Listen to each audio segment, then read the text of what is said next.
आज भले ही बांग्लादेश 1971 में किए गए भारत के द्वारा उसके ऊपर एहसान को भूलकर वहां पर रह रहे हिंदुओं पर अत्याचार कर रहा हो, लेकिन बांग्लादेश को ये याद रखना चाहिए कि 1971 की जंग में बंगाल की खाड़ी के जरिए जब भारतीय नौसेना बांग्लादेश की मदद करने जा रही थी, तब अमेरिका ने ही उसे रोकने की कोशिश की थी। साथ ही भारतीय सैन्य अड्डों पर हमले की तैयारी भी कर ली थी, लेकिन रूस के कदम ने अमेरिका को वापस भेज दिया। रूस के इस एक फैसले से भारत को जंग में बड़ी मदद मिली थी। दरअसल 1971 की जंग में भारत को घेरने और हमारे सैन्य अड्डों पर हमला करने के लिए अमेरिका का nuclear powered aircraft carrier USS Inspire Bengal की खाड़ी की ओर आ रहा था। अमेरिका चाहता था कि पूर्वी पाकिस्तान, जो कि अब बांग्लादेश बन चुका है, वहां भारतीय सेनाएं न पहुंच पाए, इसलिए एयरक्राफ्ट कैरियर इंटरप्राइज को बंगाल की खाड़ी में तैनाती का आदेश देकर रवाना कर दिया गया। तत्कालीन अमेरिकी राष्ट्रपति निक्सन ने अपने सेना को खुली छूट दे रखी थी कि वो भारतीय बेस पर हमला कर सकते हैं। अमेरिका द्वारा भेजे गए एयरक्राफ्ट के कैप्टन को भारत के बेस पर हमले करने की पूरी छूट दी गई थी।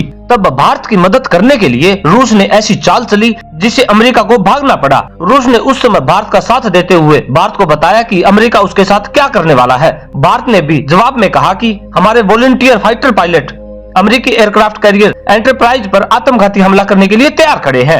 यानी कि हम उस समय अमेरिका के साथ लड़ाई करने के लिए तैयार थे। तब उस समय हमारे साथ खड़े रूस ने खतरनाक चाल चलते हुए सोवियत नौसेना के प्रमुख एडमिरल गोस्कोर ने अपनी न्यूक्लियर पावर्ड सबमरीन को पानी की ऊपरी सतह पर लाने को कहा, ताकि अमेरिकी सैटेलाइट उसकी तस्वीरें खींच सके।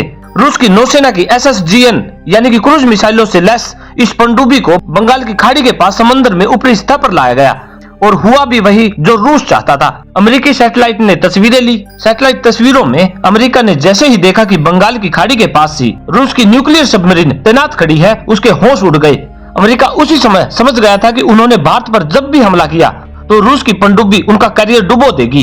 अमेरिका रूस के साथ युद्ध नहीं करना चाहता था। रूस की इस सबमरीन को देखकर अमेरिका ने एयरक्राफ्ट के कैप्टन को नए निर्देश दिए कि एयरक्राफ्ट की दिशा बदलकर वो श्रीलंका चला जाए, और ऐसा ही हुआ।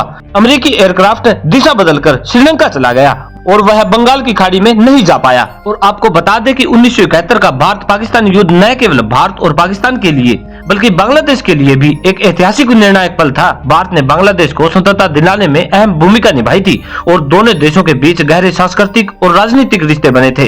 हालांकि वर्तमान में कुछ कारणों से बांग्लादेश में भारत के प्रति विरोध का रुख बढ़ गया है। यह याद रखना महत्वपूर्ण है कि बांग्लादेश की स्वतंत्रता में भारत का योगदान देने में भारी हानि उठानी पड़ी थी। बांग्लादेश को आजाद कराने में एक अनुमान के अनुसार भारत के लगभग 3873 सैनिक शहीद हो गए थे और कई हजार घायल हो गए थे। भारतीय सैनिकों की बहादुरी ने बांग्लादेश के स्वतंत्रता संग्राम में निर्णायक भूमिका निभाई है, लेकिन इसके साथ ही युद्ध में गंभीर युद्ध हताहत भी हुए हैं, जिससे भारतीय परिवारों पर गहरा असर पड़ा था। 1971 का युद्ध भारत के लिए एक आर्थिक संकट छोड़ गया था। युद्ध की वजह से भारतीय सरकार को अपनी सैन्य क्षमताओं को बढ़ाने और युद्ध के दौरान संसाधनों की आपूर्ति का सुनिश्चित करने के लिए भारी खर्च करना पड़ा था। इसके साथ ही भारत ने पाकिस्तान के खिलाफ युद्ध में अपनी सैन्य शक्ति को मजबूत किया, जिससे युद्ध का खर्च अत्यधिक बढ़ गया था। युद्ध समाप्त होने के बाद भी भारत को अपने सेना का पुनर्निर्माण और युद्ध के बाद की स्थिति को संभालने में मुश्किलों का सामना करना पड़ा था। इस आर्थिक हानि की कीमत भारतवासियों को कई सालों बाद तक ज्यादा भुगतान करके चुकानी पड़ी थी। 1971 के भारत पाकिस्तान युद्ध में भारत ने पाकिस्तानी सेना के 91,000 सैनिकों को युद्ध बंदी बना लिया था। यह संख्या युद्ध के बाद एक महत्वपूर्ण घटना के रूप में सामने आई थी, क्योंकि यह भारत के लिए एक ऐतिहासिक विजय थी। पाकिस्तान के लिए यह एक बड़ा झटका था, क्योंकि इतनी बड़ी संख्या में सैनिकों का आत्मसमर्पण न केवल उनकी सैन्य शक्ति को कमजोर करता था, बल्कि यह पाकिस्तान के लिए एक मानवीय और मानसिक आघात भी था। लेकिन अब बांग्लादेश शायद ये एहसान को भूल चुका है। लेकिन हम बात कर रहे थे कि रूस हमारे साथ कैसे हर कदम खड़ा रहा, और रूस ने तो हमारे लिए सिर्फ और सिर्फ भारत के लिए इस युद्ध काल के दौर में भी यूक्रेन के साथ हाथ मिला लिया था। वो ऐसे कि जिस रूस और यूक्रेन ने युद्ध के जरिए 2 साल में नाक में दम कर रखा है, उन्होंने भारत के लिए एक ऐसी मिसाल पेश की है जिसे जानकर आपको सुखद आश्चर्य जरूर होगा। दरअसल रूस ने मॉस्को में रक्षा मंत्री राजनाथ सिंह और एडमिरल दिनेश के त्रिपाठी की मौजूदगी में सोमवार को जो ताकतवर युद्धपोत INS सुशील भारत को सौंपा है, उसमें लगा इंजन यूक्रेन का बना हुआ है। जी हाँ, जो भारत को ये युद्धपोत मिला है, उस युद्धपोत में प्राथमिक इंजन और गैस टरबाइन यूक्रेन में बने हुए हैं, और रूस में तैयार होकर ये युद्धपोत भारत को दिया गया है। इससे पता चलता है कि रूस और यूक्रेन भले ही युद्ध के मैदान में आमने सामने हो, लेकिन भारत के लिए ये दोनों देश एक साथ आ गए। और आपको बता दें कि भारत रूस से सबसे ज्यादा हथियार खरीदता है। भारत के कुल हथियार आयात का 36% हिस्सा रूस से आता है। रूस ने भारत को कई अहम और संवेदनशील हथियार दिए हैं, जिसमें परमाणु पनडुब्बी, विमान वाहक, टैंक, बंदूकें, लड़ाकू जेट और मिसाइलें शामिल हैं। इसके अलावा जब भारत और पाकिस्तान के बीच युद्ध हुआ था, तब रूस ने ही संयुक्त राष्ट्र में भारत का समर्थन किया था। जब भारत परमाणु प्रशिक्षण करने के बाद पश्चिमी देशों के प्रतिबंधों का सामना कर रहा था, तब रूस ने ही भारत का साथ दिया था। और इसके अलावा शायद ही आपको पता हो, साल 1965 के युद्ध में रूस ने भारत और पाकिस्तान के बीच युद्ध विराम में मध्यस्थता भी करवाई थी। और इसी रूस ने भारत को जब गेहूं की जरूरत थी, तब रूस ने ही औपचारिक समझौते के जरिए भारत को 1 लाख टन गेहूं भेजने का वादा भी किया था। और रूस ने भारत को कई परमाणु संयंत्रों के निर्माण में भी मदद की है। भारत ने रूस की मदद से ही ब्रह्मोस जैसी खतरनाक मिसाइलें बनाई हैं। और ऐसे ही भारत रूस के साथ हर मुसीबत में साथ खड़ा है।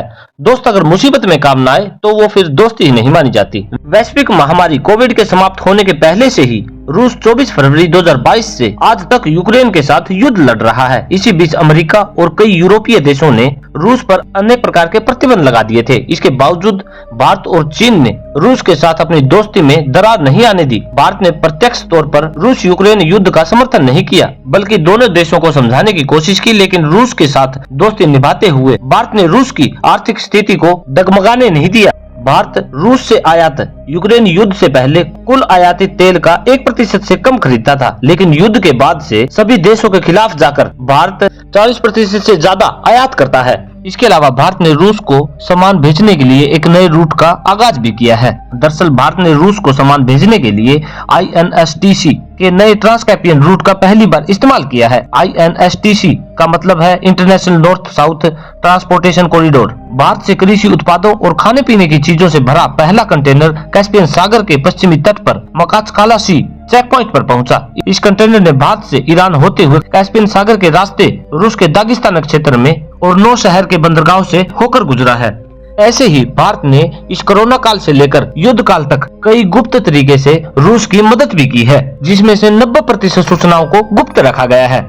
बात करें इजराइल की, तो इतिहास के पन्ने बताते हैं कि 1962, 1971 और 1999 के कारगिल युद्ध के वक्त इजराइल ने गुप्त तरीके से भारत की मदद की थी। भारत ने बिना राजनयिक संबंधों के इजराइल से मदद मांगी थी। तब 1962 का युद्ध तो चीन का भारत की पीठ में छुरा घोंपने जैसा था। भारत युद्ध के मैदान में जा रहा था, लेकिन भारत की हालात ठीक नहीं थी। उस समय जवाहरलाल नेहरू की अगुवाई में तब इजराइल का गठन हो रहा था।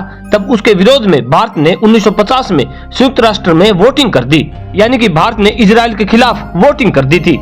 उसके बाद 1962 में भारत और चीन का युद्ध शुरू हो गया और उसी युद्ध के समय नेहरू जी ने इजराइल से मदद मांगी थी। इजराइल मदद के लिए फौरन तैयार हो गया। इजराइल पहली बातों को भूलकर भारत की मदद करने के लिए फौरन तैयार हो गया। लेकिन नेहरू ने इजराइल के सामने एक शर्त रख दी और शर्त यह थी कि जिस जहाज से हथियार भारत को भेजे जा रहे हैं उस पर इजराइल का झंडा ना लगा हो। और दूसरी शर्त यह थी कि हथियारों पर इजराइल की मार्किंग नहीं लगी होनी चाहिए। और उस समय के इजराइल के पीएम को बगैर झंडे वाली बात हजम नहीं हुई और इजराइल ने हथियार देने से इनकार कर दिया। बाद में इजराइल के झंडे लगे जहाज को भारत ने मंजूर कर लिया। उसके बाद इजरायली मदद भारत पहुंची। उसके बाद 1971 का युद्ध भारत और पाकिस्तान के बीच लड़ा गया था। इस युद्ध में अमेरिका ने भारत के खिलाफ ही अपने 7वें बेड़े को भेज दिया था, जैसे कि मैंने पहले ही बताया है। लेकिन तब भी इजराइल ने भारत की मदद की। इजराइल ने गुप्त तरीके से भारत को हथियार भेजे और उन्हें चलाने वाले लोग भी भेजे। उसके बाद 1999 में कारगिल युद्ध तो नई पीढ़ी के जहन में भी ताजा है। इस युद्ध से महज 7 साल पहले ही भारत ने इजराइल के साथ पूर्ण रूप से राजनयिक रिश्ते के तार जोड़े थे। लेकिन महज 7 साल की औपचारिक दोस्ती को इजराइल ने युद्ध में निभाया था। 1999 के युद्ध में इजराइल ने सैटेलाइट से ली गई उन तस्वीरों को भी भारत से साझा किया, जिनमें से दुश्मन के सैन्य ठिकाने आसानी से दिख रहे थे। इजराइल ने भारत को बोफोर्स तोप के लिए गोला बारूद मुहैया करवाया। भारतीय वायुसेना को मिराज 2000H युद्धक विमानों के लिए लेजर गाइडेड मिसाइल भी उपलब्ध कराई। यानी कि जिस दौर में इजराइल से कोई रक्षा समझौता भारत ने किया ही नहीं था, उस दौर में भी इजराइल ने भारत को हथियार दिए। और अब इजराइल के साथ खुले तौर पर रक्षा संबंधों का दायरा इतना बड़ा हो चला है कि प्रधानमंत्री की यात्रा से पहले ही रक्षा क्षेत्र में कई बड़ी डीले हो जाती हैं। और इसके अलावा कारगिल युद्ध खत्म हुआ तो इजराइल ने भारत को सैन्य ट्रेनिंग भी उपलब्ध करवाई थी। दरअसल कारगिल से पहले होता यह था कि सर्दी के मौसम में भारत की सेना पहाड़ों से नीचे आ जाती थी, क्योंकि ऊपर बहुत ज्यादा बर्फ पड़ती थी और ठंड हो जाती थी। इसी कारण का फायदा उठाकर पाकिस्तानी सेना ने खाली बंकरों पर कब्जा कर लिया था। कारगिल युद्ध के बाद इजराइल ने ऐसे इलाकों में बने रहने की ट्रेनिंग भी भारतीय सेना को इजराइल ने ही दी थी।